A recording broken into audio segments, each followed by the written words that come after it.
Good morning, my brothers and sisters. Welcome to episode 12 in the book of Galatians. I'm going to title today, Saved by the Law, which is kind of heresy, which you got to stick with me and find out where we're going with that.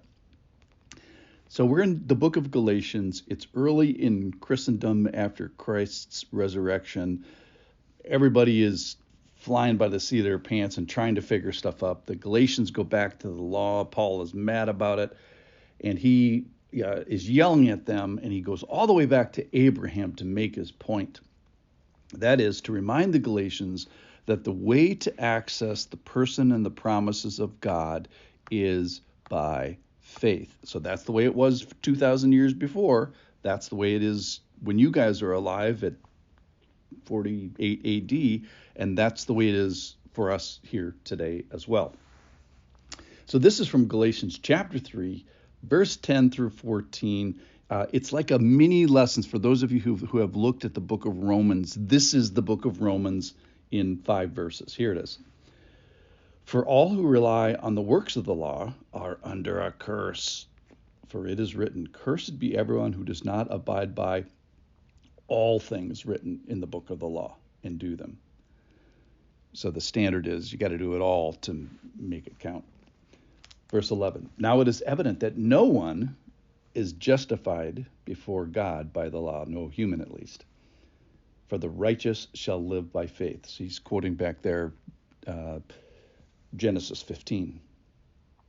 Verse 12. But the law is not of faith. Rather, the one who does them shall live by them. Christ redeemed us from the curse of the law by becoming a curse for us. For it is written, cursed is everyone who is hanged on a tree. So that in Christ the blessing of Abraham might come to the Gentiles, so that we might receive the promised Spirit through faith. So let's just talk about the law for a second, okay? The law kind of gets a bad rap here, and it says it's a curse. But let's look at the good side of the law. The law is reliable. It is good. And in a sense, I didn't think about this. I am going to be saved by the law. Well, how is that? Well, the law, remember, it reflects the character and the moral purposes. And in a sense, the law reflects the glory of God. The problem is none of us can fulfill it. No human can fulfill it, but Jesus perfectly fulfilled it.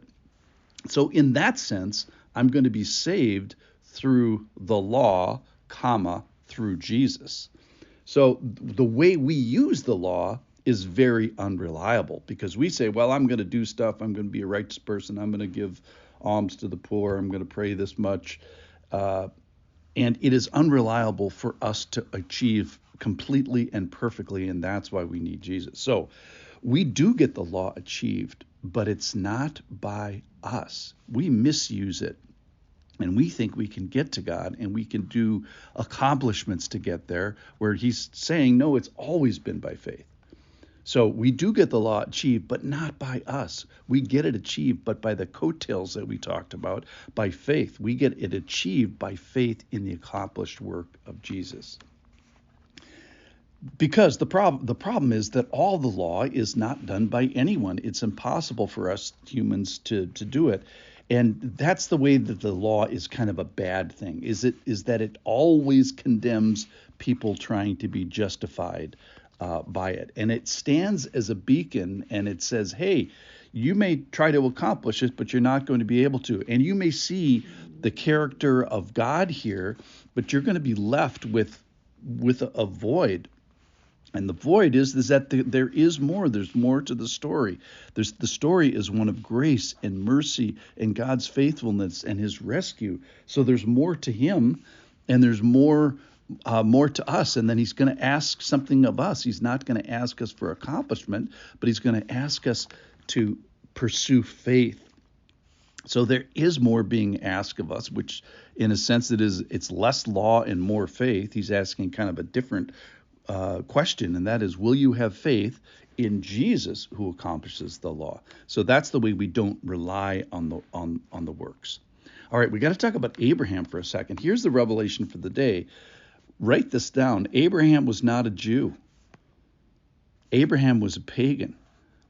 And in a sense, the book of Galatians is written by Paul to a bunch of pagans, non-Jews.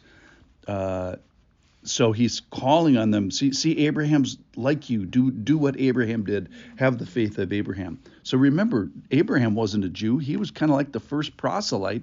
That is a non-Jew, or at least a not yet Jew, who was invited into the family of God. Well, how did he get there? He got there by faith. Similarly, the Galatians are full of a lot of non-Jewish pagans and early Jews. All of these people being invited into the family of God. When we get there, we get there and we stay there by faith. So like Abraham and like these pagans and like these Gentiles, we are getting invited into the family of God. How? Same way as always, by faith, because you can't do it by the law unless you say that Jesus fully accomplished the law and my faith in him accomplishes it. Okay, so 2 big points today for me. Number one, Abraham wasn't a Jew. He was kind of like the first pagan to get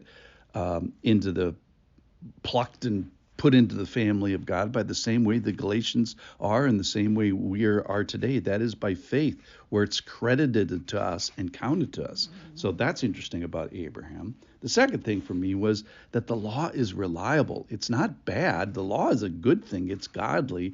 That's the good news. The bad news is I'm not, and my attempts at it are only going to point me to God.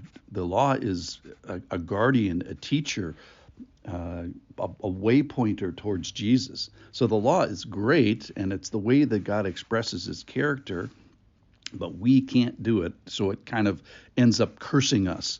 But the good news is Christ becomes that curse if we have faith in him. So we get uncursed by the curse of the law through Jesus, if you will.